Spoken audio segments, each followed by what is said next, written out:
안녕하세요. 학점은행제로 일반 편입 지원 시 주의해야 할 사항을 간단히 말씀드리도록 하겠습니다. 제가 얼마 전에 추석이었잖아요. 그래서 추석 명절날 음식을 하도 맛있게 먹다가 혀를 좀 깨물어서 조금 발음이 조금 안 좋을 수 있거든요. 좀 이해해 주시고 들어주셨으면 좋겠습니다. 최근에 학점은행제로 일반 편입을 지원하는 학생들이 점차 늘어나고 있습니다. 이전에는 학점은행제로 지원을 한다고 하면은 학사 편입으로만 지원하는 걸로 학생들이 많이 생각을 했었지만, 최근에 일반 편입 지원자들이 학점은행제로 많이 도전을 하고 있거든요. 그 이유는 학점은행제 응시자 자체가 늘은 게 가장 큰 원인이라고 볼 수가 있고요. 학사 편입이 아니라 일반 고등학교 졸업하고서 바로 일반 편입으로 도전한 학생들, 그다음에 대학교 1학년 마치고 학점은행제로 학점 채워서 일반 편입으로 지원한 학생들, 이런 학생들이 많이 늘어나고 있어서 일반 편입 지원자들도 요즘 굉장히 많이 좀 증가하고 있고, 그에 따라서 일반 편입 지원하실 때 그 주의해야 할 사항을 꼭 한번 짚어드려야겠다는 생각을 했었거든요. 그래서 간단히 말씀드리도록 하겠습니다. 일반 편입으로 지원을 할 때 학점은행제도 단순하게 한 가지 요건만 있는 것이 아니라 크게 보면 세 가지 요건이 있다고 보시면 되는데요. 첫 번째는 전문학사를 취득한 경우 또는 취득 예정인 경우, 이게 첫 번째 요건이고, 두 번째 요건은 학점이 80학점 이상인 경우, 학사 과정자 중에서 80학점 이상인 경우, 세 번째는 학점이 70학점 이상인 경우, 이렇게 크게 세 가지로 나눌 수가 있습니다. 그래서 각각의 요건에 따라서 내가 지원할 수 있는 대학과 그 범위가 달라진다는 것입니다.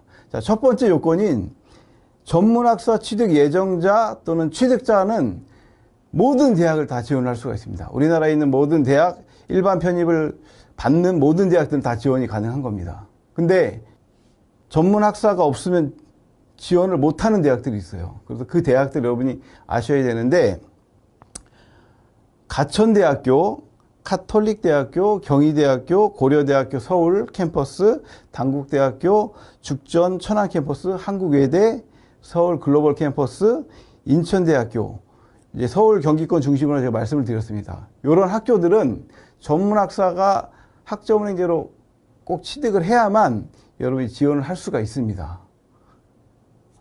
제가 좀 이따가 그 모집 요강을 다시 한번 또 보여드릴 텐데요.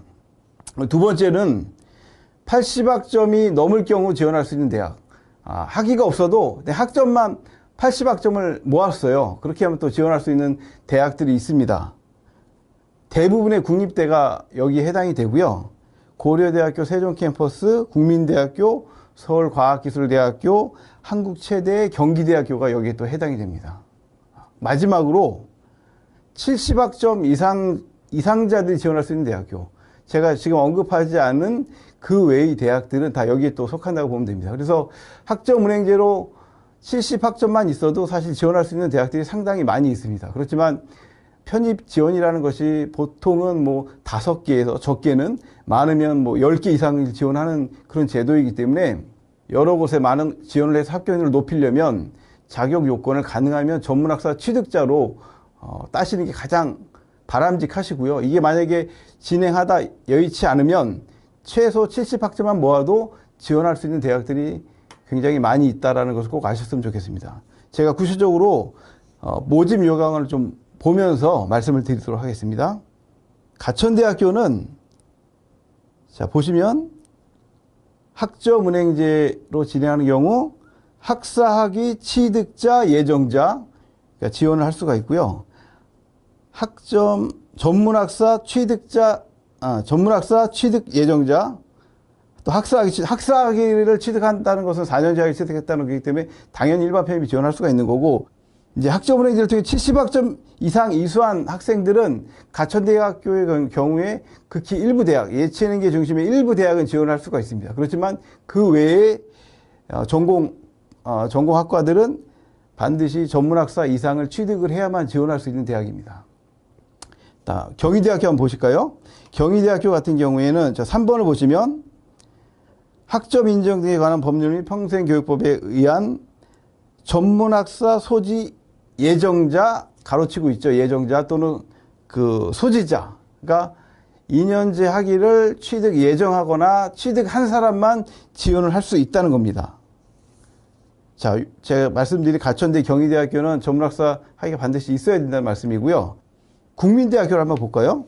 국민대학교를 보시면 학점 인정 등에 관한 법률 및 평생교육법에 의한 학점 취득자 전문학사 과정은 밑에 줄에 보시면 취득 예정자만 지원 가능함. 학사학위 과정자는 80학점 이상 이수한 자. 그러니까 80학점만 넘어도 국민대학교는 지원을 할 수가 있다는 것입니다. 근데 80학점을 취득을 할 때 학사학위 과정자로 되어 있어야 돼요. 그래서 여러분이 전문학사를 취득을 하다가 도저히 전문학사 요건을 갖추기가 어렵다. 그러면은 학습자 등록 변경을 해서 학위 변경을 해서 여러분이 희망 학위를 전문학사에서 4년제 학사로 반드시 바꿔야 돼요. 간혹 이걸 안 바꾸고 원서를 낸 학생들은 나중에 학교에서 연락이 옵니다. 서류 미비라고. 그러면 그때라도 빨리 수정을 해서 다시 내면은 또 학교에서 받아줄 수가 있거든요. 그러니까 그 전에 여러분이 꼭 이 부분을 참고하셔서 학사 과정자로 바꾸셔야 됩니다. 자, 성균관대학교를 한번 보실까요? 성균관대학교는 답원에 보면 자, 이것도 똑같이 평생교육법에 의해 전문학사 학위 취득자 예정자. 그리고 밑에 줄에 보면 학사학위 과정으로 등록하고 70학점 이상 취득자 예정자. 70학점만 넘어도 성균관대학교를 지원할 수 있다라고 이렇게 명시가 되어 있습니다.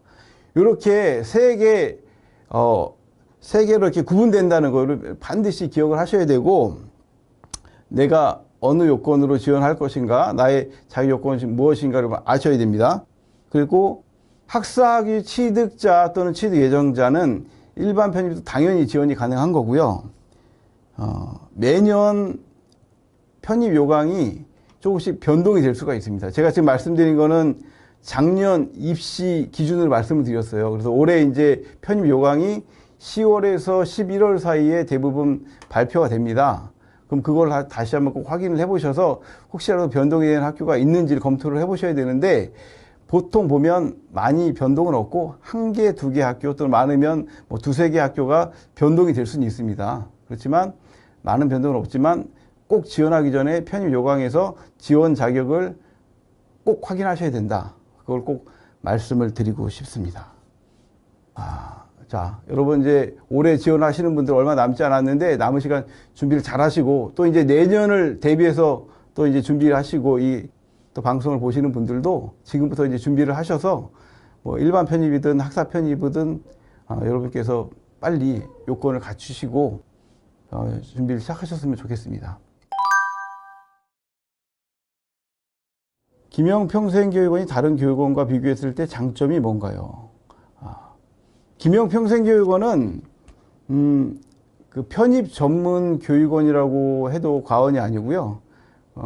편입을 준비한 학생들을 위해서 좀 특화되어 있는 원격 평생교육원이다라고 생각을 하시면 좋을 것 같고, 또 저희가 그 담당하고 있는 우리 컨설턴트 분들이 굉장히 꼼꼼하시고 여러분들이 편입 지원하는 데 있어서 오차가 없도록 굉장히 세심하게 관리를 하고 있습니다. 그게 가장 큰 장점이라고 봅니다. 저희 교육과정의 프로그램도 편입에 맞춰서 좀 커리큘럼이 다 세팅이 되어 있고, 여러분이 지원하는데 문제가 없도록 철저한 관리와 또 여러분 그 편입을 준비하는 학생들을 위한 최적의 시스템이 갖춰져 있는 교육원이다.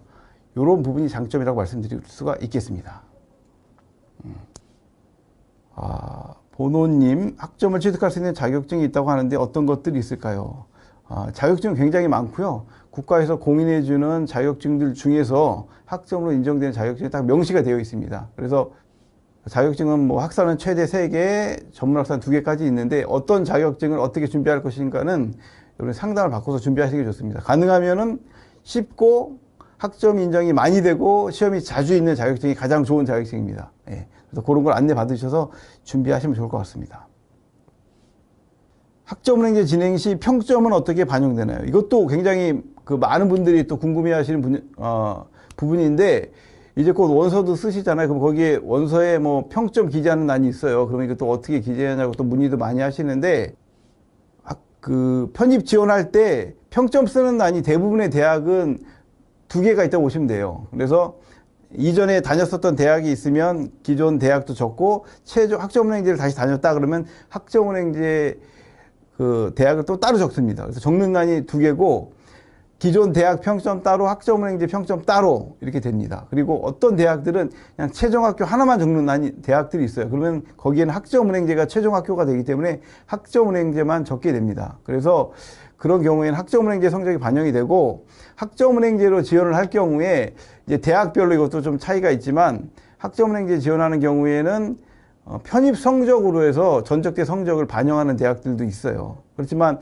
그 학점내 성적이 너무 낮으면 또 불이익이 있을 수가 있기 때문에 어느 정도 학점 관리는 하시는 게 좋습니다. 그래서 이거는 대학마다 조금씩 다르지만 학점 관리는 성적에 학점제 성적도 평점이 반영이 된다. 그렇지만 이 부분이 편입을 하는 데 있어서 크게 작용을 하지는 않습니다. 그래서 편입 영어 수학 점수가 가장 크게 차지하고 있기 때문에 이 부분에 가장 중점을 두면서도 성적 관리는 어느 정도 하시는 게 좋고 성적 관리 하시는 건 어렵지 않습니다. 안내에 따라서 뭐 기본적인 그 평가 항목들만 잘 이수하시면 좋은 학점을 받으실 수가 있습니다. 학점은행제 수업을 아무 때나 신청할 수 있나요?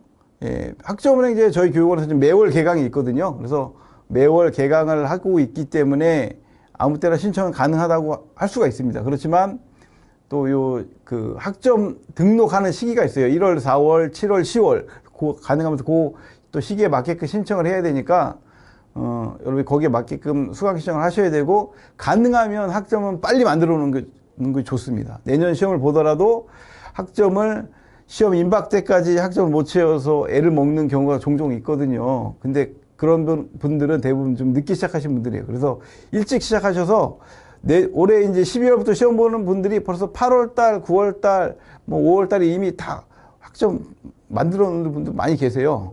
그래서 가능하면 빨리 시작해서 빨리 요건을 만들어 놓는 것이 가장 좋습니다. 그걸 추천드리겠습니다.